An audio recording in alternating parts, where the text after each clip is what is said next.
আসসালামু আলাইকুম। কি অবস্থা সবার? অবস্থা বলতে এখানে আমার আমার জানা মতে অবস্থা কারো ভালো থাকার কথা না।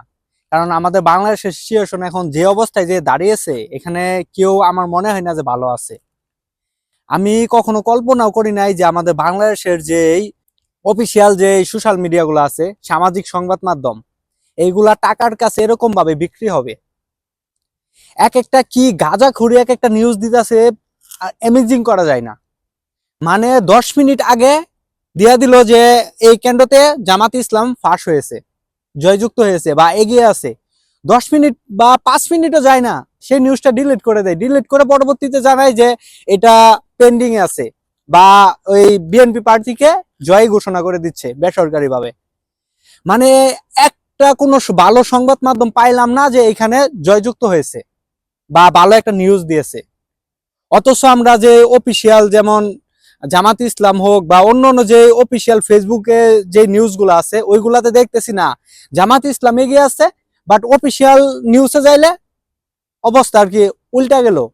মানে এরকম ভাবে জনগণকে বিভ্রান্ত করতেছে, তার কি বলার ভাষা রাখে না। মানে আমি যে কথা বলবো, আমি এই কথাটা বলতে পারছি না, আমার রাগে আর জিদে আর কি আমি নিজেকে নিজে কন্ট্রোল করতে পারতেছি না। কি একটা অবস্থা শুরু হয়েছে।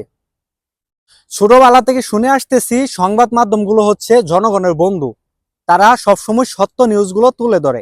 আর এইখানে টাকার কাছে বিক্রি হইয়া এমন এমন নিউজ করতেছে যে পাবলিক পুরো বিভ্রান্ত। মানে জয়যুক্ত একটা দলের দিয়া দিয়া কিছুক্ষণ পরে ওই নিউজটাই নাই, বেনিশ, ওই নিউজটা উদাও করে আবার পরবর্তীতে অন্য দলকে দিয়া দিতেছে। ভাই কি সব! জুলাইয়ের পরে আমরা কেউ এটা প্রত্যাশা করি নাই। জুলাইয়ের আগে যা হয়েছে তো হয়েছে, কিন্তু জুলাইয়ের পরে যে এমন কিছু হবে এটা আমরা কখনো প্রত্যাশা করি নাই। যাই হোক, আপনারা কেউ বিভ্রান্ত হবেন না। আমাদের জামাতে ইসলামের যে অফিসিয়াল পেজগুলো আছে, এদিকে আপনারা নজর রাখেন। এই আমাদের আমাদের বাংলাদেশে যে সামাজিক যোগাযোগ মাধ্যমগুলো আছে, যেমন মাই টিভি, যমুনা টিভি বা সময় টিভি, এগুলোর নিউজ কিছুই আপনারা বিশ্বাস করেন না।